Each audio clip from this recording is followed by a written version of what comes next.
So hello guys, welcome back to my channel. So today's feature, I will be reviewing the 2022 Toyota Corolla Altis Hybrid. And very big disclaimer, I might compare it a lot with my car. I am a Corolla big body owner myself.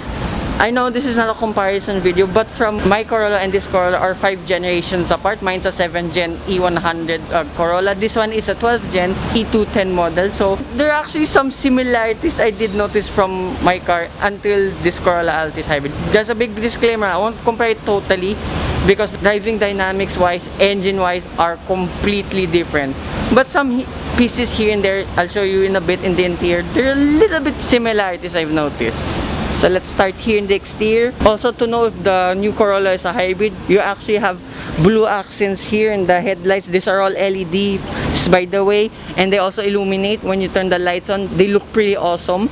And as well, the Toyota badge here, there is a blue accents on it, so that signifies it's a hybrid variant. So most of the hybrids, like its bigger brother, the Corolla Cross, Prius, so on and so forth, they all have these blue accents. Well, I'm not sure with the Prius now, but recently with all the new hybrids coming out from Toyota, they've been added with blue accents. And yes, here in the front, actually I love the look of this. For me, this was the most aggressive looking Corolla until the Corolla GRS came out recently. And then here on the side, you have chrome gills. They look nice with fog lamps here on the side. I won't count it as a fake vent, but it's just there for show. And ground clearance is 140 millimeters.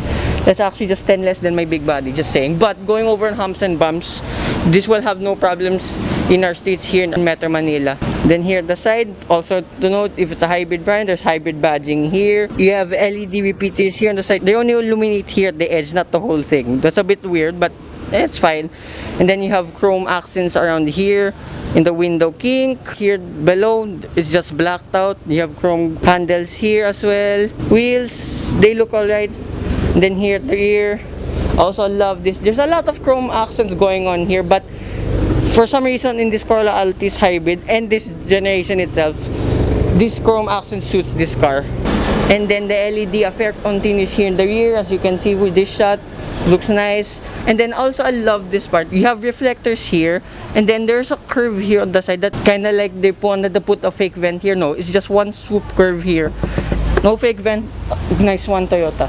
And there's not even a fake exhaust. I know it's on the right side. Yeah, same with my car, it's on the right side, but this has enough of muffler, so you know. And continue here, badging, Corolla Altis. And then the Toyota badge itself, there's blue accents again there. And then you have your hybrid badging here. And unlike my car, this has disc brakes all around, ventilated up front, and then solid rear discs. Now, there is gonna be a lot going on with this drive of this Corolla Altis Hybrid. I will not be able to say and demo everything, so please refer back to the brochure I showed you in the beginning of the video. I wonder if this will be the new king on my channel of the most fuel efficient car ever. I already have high hopes for this Corolla Altis. So with that, let's start in the interior. So this is the interior of the Toyota Corolla Altis Hybrid. It's a long name, eating my words a bit, sorry about that. Whew. Okay, of course my car is from the 1990s, but hearing this to the present day, this 2022 model, holy moly, night and day difference. It's sounds sick, really sick. So I'm already suspecting the NVH of this is really excellent, and from 2 years ago, nothing has changed much literally here in the cabin. Before I start her up, I also noticed here in the cup holders, there are blue accent lights, so that's actually a nice touch. There's also one there in your cubby space. Cup holders, they fit perfectly from my water jug. If you have two, might be in the way to opening this, but just one, it's perfect. Just move it there and you can open it. So I'll get to that later. And then we're here, let's start her up. The power button is here. Okay, the engine started for now. Okay, looks like it's charging. Yeah, there is a lot going on here, the digital cluster. Yeah, I will admit this, even from my test drive from before, it's a bit cluttered. I mean, there's like so much information. Yeah, but I will leave it there in the what's being used, the engine to the electric motor, or just the electric motor being used. I haven't tried EV mode, not even from 2 years ago, so I can't wait to try that out. But of course, I will leave it at the fuel meter.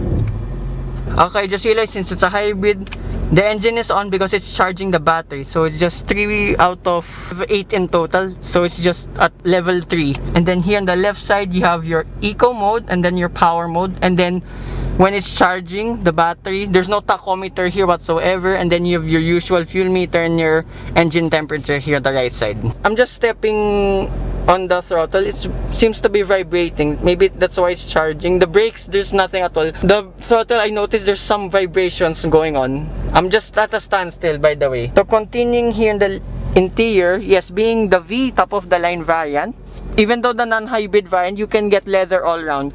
Also, I noticed you only can get synthetic leather here in the center console box and the dorm armrest. That is it. The rest, soft touch plastics. This one's leather, my mistake. This one's plastic here in the door. Yeah, and that's pretty much it. Then you have a bottle hold here and a cubby space. This does not fit my bottle whatsoever. I mean, no, it doesn't count. It won't fit, but there are cubby spaces on each side of the door. And then you have a lot of silver trim here and the door handle as well, and window switches here. Simple layout. And then here on the left side, despite being the top of the line variant, you have a lot of blank buttons here, but you have for your automatic high beam button and then adjustments for your brightness in the digital display. Okay, just notice now the engine is off. As you can see, the little icon there, we're at EV mode already. So it just took a while to charge. Okay, this is cool. It's so quiet in here. Like literally can't ask quiet. Okay, this is creepy. And then here at your 7-inch infotainment system. About that, not much to play here, to be honest. I don't think there's still Apple CarPlay on Android Auto, bummer. But at least there's Bluetooth mirroring, to say the T-Link, this one, sorry. Yeah, that's literally it. There's not much to play here. A bit on the low res, but at least there is. And then everything here, this one's wrapped in gloss black that continues all the way down in the center console. Yeah, as you can see, it's dirty, but it's fine. I don't mind. It's not too much, at least. Like, there's gloss black here, no. Just here in the infotainment system and around your air conditioning controls here, and then around the gear lever. That is it. I can forgive it. And there's a silver trim around the gear lever. Then you have your B mode here. This is actually for your regenerative braking. I've yet to try that actually. You have your manual. You have your electronic parking brake here and your auto hold function. Okay, this is already a bit alien for me coming from a big body, just being honest. And unlike my big body, you have dry modes here. There's Eco, Normal, and Sport mode. And then you have your EV mode. And weirdly enough, your electronic stability control button is here in the middle. I've yet to try EV mode. And then glove box here.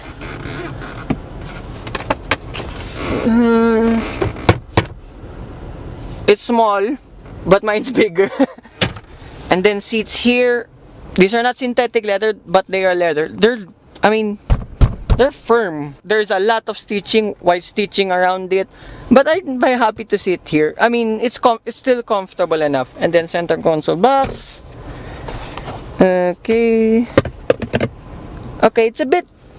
it's small. I mean, just fits my phone, but it's wide enough. There's also a 12-volt socket inside there.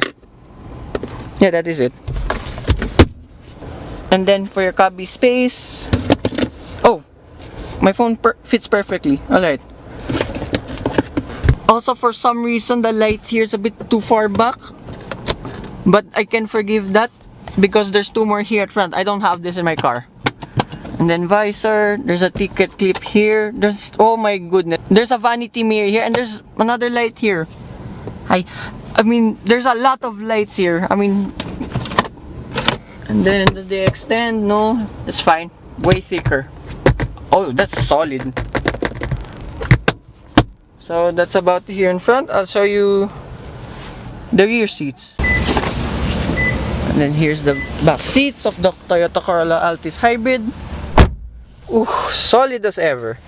Yeah, same material here, like in front, literally. 1 window switch here, very familiar. Okay, the cubby space here is puny. I mean, look at that. Like, that's literally so small. Anyway, so you have the continuing here, the synthetic leather, and then leather seats here in the back. I mean, they're really firm. Like, but they're comfortable enough at least to sit in. And then feet room, leg room, excellent. And then headroom, okay, yeah, acceptable too. There's more leg room and feet room than my big body, but my big body has a little bit more headroom. And then sitting here at the back, I just realized we're still in EV mode. It's so damn quiet here. Like, I can hear birds, motorcycles, trucks, and even helicopter, if you heard that in the background. I don't hear anything in here. It's amazing. And then few toys here in the back. You have 2 seat pockets on each side of the seat. And then 2 air conditioning vents, very handy. And then transmission tunnel, only that much. It's shorter than mine, but this is way wider. Probably, I assume the batteries are somewhere here. It's in the way a bit, but you can put your feet up. And then headroom now. Okay, of course, I'm sitting in the middle. The seat's a bit, actually just a little bit way harder here, sitting here in the middle. But yeah, it's fine. I have still that much headroom. It's fine. Sitting here in the middle might be a problem for some, but I wouldn't mind sitting here in the middle at all, despite being very, very hard. Also, you get 2 isofix anchors on each side. And this one has a central armrest as well with 2 cup holders. I noticed they just fall down. I mean, it doesn't stop here. I mean, it just falls down, kind of like. You have 2 cup holders here, little space there in the middle. Let's see if my water jug fits. Okay, yeah, they fit. Awesome. Oh my god, this is so creepy. The engine fired back into life, so it's charging the battery again. This thing is creepy, but I love it. And before I forget, like my car, you can fold these rear seats. But my big body is here. But to fold this seat, you have just press this and then they'll fold. The 60 for the folding seats are on this side. But for this Corolla Altis Hybrid, it's here on the left side. Just fold that. And yeah, you increase the space of the boot. And speaking of that, I'll show you the boot space. And how to open the boot. This is where it's similar with my big body. How to open the fuel filler cap, and the boot is here on the bottom of the left side. And this is the boot of the Toyota Corolla Altis Hybrid. Now, there are a lot of reviews I've seen. They say it's 420 liters. Nice. But my car, my big body, is also 420 liters of space.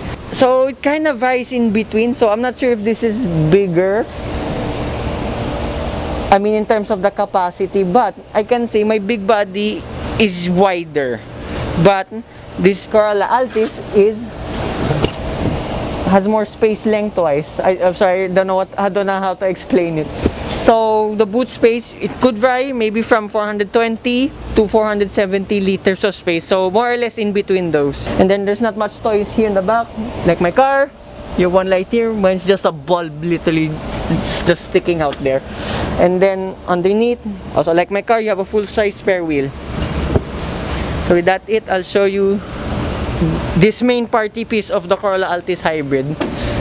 Its engine and electric motor. Also, this engine is still on. I mean, it's in EV mode again. If you heard earlier, the engine was on.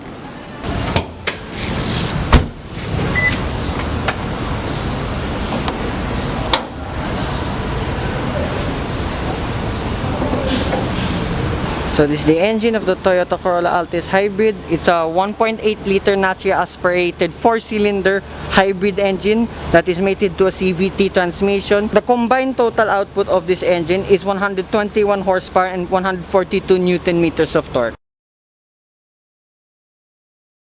And the power of the electric motor itself is 71 horsepower. The one is still peppy when I drive it in EV mode. And speaking of EV mode, the engine is off. You can actually hear the electric motor just a bit. So this engine will just suddenly fire up in a bit.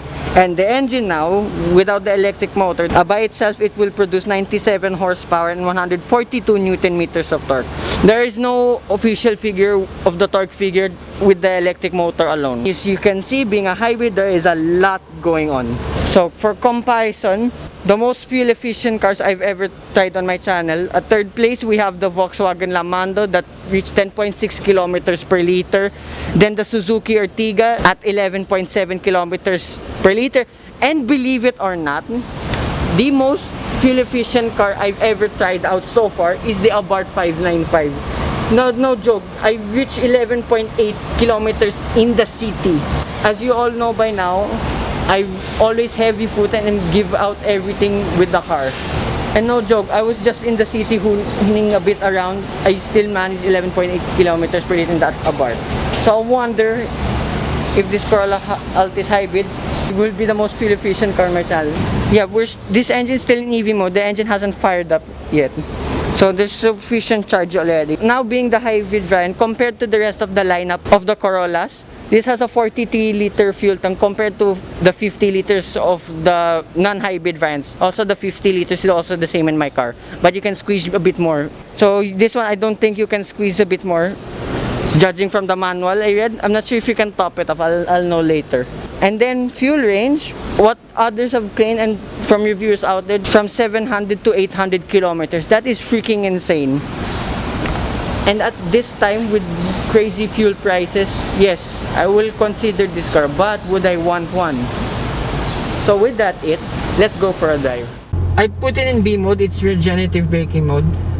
Okay, it's at a steady pace only. This is possible to do one pedal driving, but I think it's just around like a level 1, level 2 type of braking. It's not like a full-on stop, but it will help it slow it down. So driving the 2022 Toyota Corolla Altis Hybrid.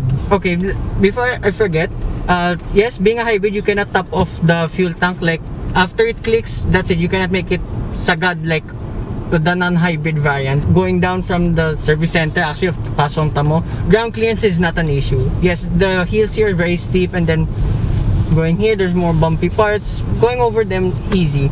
Okay, I'm just in eco mode. Both the engine and electric motor doing its thing, so I'll just floor it. Oh, wow. Okay, wow. So when I brake, this has regenerative braking system, so when you start braking, it will capture all of the kinetic energy and charge the electric motor. That is very cool. Although the one trade-off is the brakes feel a bit weird, and sometimes it's so high, the bite, and there's just little travel, and then later on sometimes it goes long, but I can forgive it. And just in eco mode, oh, now we're in EV. At slow speeds, yes, at higher speeds the engine will kick in, but low speeds like this around here in Pasong Tamo only, I'm in an electric mode. And as you can hear, total silence. The NVH here is amazing. That's how quiet this is. So let's try power mode. No idea why you need it in this car. Oh. Okay. So eco and power, yeah, there's a night and day difference. So eco mode hesitates ever so slightly. To be honest, just a little bit sluggish, but understandable. It's geared for more fuel efficiency. This only has 121 horsepower and 142 newton meters of torque, but it's brisk enough. I'm happy with this performance. Yeah, in power mode, it just wants to keep on going, to be honest. It's so responsive. And then here over bumps, surprisingly comfortable. I have no complaints with this ride. So going here, really bumpy part. The suspension is so soft. And I mean, it's not to the point it's so soft, it's so bouncy, no. It soaks up road imperfections perfectly. Like, probably one of the most comfortable cars I've ever driven so far. Possibly. So right now, just kicked in EV mode again. Yeah, surprising in EV mode. Oh nga sir, how much speed can you get pag electric motor lang? Like just the pag EV parang mode? Ano lang eh, parang hanggang 30 lang, 30 to 40 lang. Okay, so, okay, let's try that. 30 kilometers per hour with EV mode. Okay, so 30 kilometers per hour. Then the engine will kick in. Let's try power mode again. Whoa, this thing's so torquey, I like it. Like instant torque from the electric motor. That's really fast. Wow. Wow, I'm impressed with this. Yeah, I mean, yes, the torque load on is amazing. And the CVT, yes, can be a bit annoying, but not in this car. I know in my channel, I tend to dislike CVTs. I mean, not totally hate them, but it's not my choice of a transmission. But for hybrid like this, it's perfect. And as you can hear, I was going at really high speeds. It doesn't give a droning sound at all, the CVT. That's how well insulated this Corolla Altis Hybrid is. I'm to be honest, I'm amazed. And then the handling of this already rides on the TNGA platform, so just ride a bit more agile and maneuverability around the city, gives it a more sporty feel, as Toyota would say. Okay, my feedback with that steering wheel, it's no Alfa Romeo Giulia, but it's close. I love this steering feel. I mean, yes, it's light, easy to drive, to be honest, but it still gives good feedback. Oh yeah, there's one mode I haven't tried, normal mode. Okay, let's go to electric mode, 20, and then floor. Okay, that's not bad. So in normal mode, yes, just a bit more balance between the two driving modes. Not the fastest, not the slowest to react. I like power mode. Wow. Okay, yeah, wow, this is so brisk. It's not the fastest thing in the world, but it keeps you going. I like this. Driving it a bit more, the brake pedal went a bit longer now. But you'll get used to it if you're driving this car. Yeah, at high speeds, this thing is so stable. Like, it's a planted ride. And yes, going over humps and bumps. One of the most comfortable cars I've driven, to be honest. And going back to the NVH, this is how good it is. I'm going around 40-50 kilometers per hour. There's not much tire noise. There's very few cars that can do this. And this alone being a Toyota, one of the best NVH as well. Yeah, despite in eco mode, somewhat still responsive enough. Just slight delay only that I noticed. But to be honest, if I own this car, I'll just leave it in eco all the time to maximize fuel efficiency. It will keep going. I mean, like, not as fast as power mode, but since the electric motor is there, it will definitely push you back a little bit in your seat. It's not like sports car level, but you can notice that torque. Driving this a bit more, going back to the steering feel, yes, it may be light, but surprisingly, it's direct, it's sharp. It feels like a hydraulic steering after all, like my car, to be honest. But you can feel this is way lighter. There's the sensor going off. And there are loud jeeps and trucks in this tunnel. Don't hear them much. The mic's picking it up because that mic's sensitive, but it's a different experience when you're driving this thing. At slow speeds before the engine kicks in, I noticed the little electric motor sound. It actually sounds so cool. And yes, going back to the engine and the transmission, it's tolerable. It's not like every other CVT just screams at you. Yeah, this one will scream at you, but it makes up for it with its NVH. Also, probably one of the best NVH I've tried on my channel. This is like borderline luxury car NVH. And then start your U-turn test. I'll turn here first.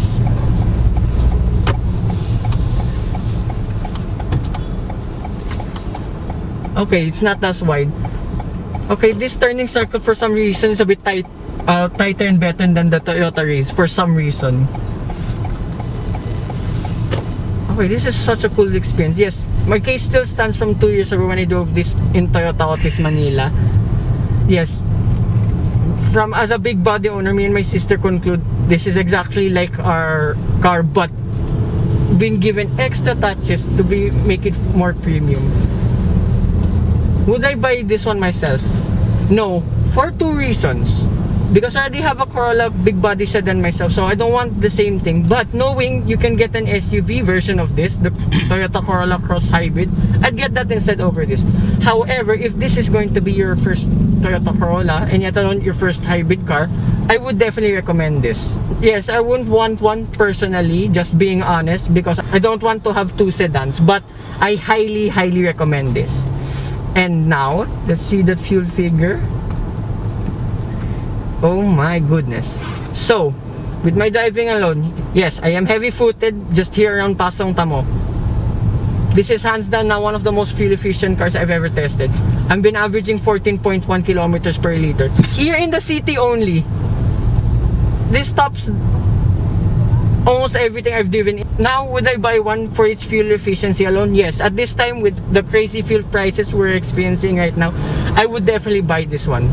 So I can't imagine on how the other variants would perform, just the non-hybrid variants.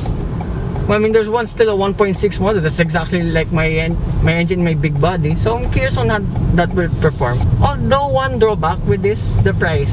For this price, 1,610,000 pesos. Yes, there's a little bit slight price increase with this hybrid already. And you can actually get like the one I showed you earlier, the Corolla V GRS model. But I'll still pick this over GRS. I mean, you get the hybrid powertrain and it's one of the most fuel efficient cars on our roads today. This will be the pick of my Corolla sedan variant. Start one more time. Whee! Surprisingly, it's a good car. I didn't expect this from 2 years ago. Yeah, it's a somewhat a peppy and fun car to drive. Yeah, and you know Toyotas tend to be boring sometimes, but no, this one's not boring for me. Little bit, but better because it's a hybrid variant. Just picks up so well. So that concludes my review of the 2022 Toyota Corolla Altis Hybrid. So I would like to thank Sir Ray, Toyota Pasang Tomo, Sir Gir, Sir JB, and Miss Jenica of the TikTok dancing girl if you've seen in my Toyota race review. So I will put their contact details in the description down below. So hope you guys like and subscribe, and I will see you with more future car reviews. Hopefully more Toyotas as well. Bye bye.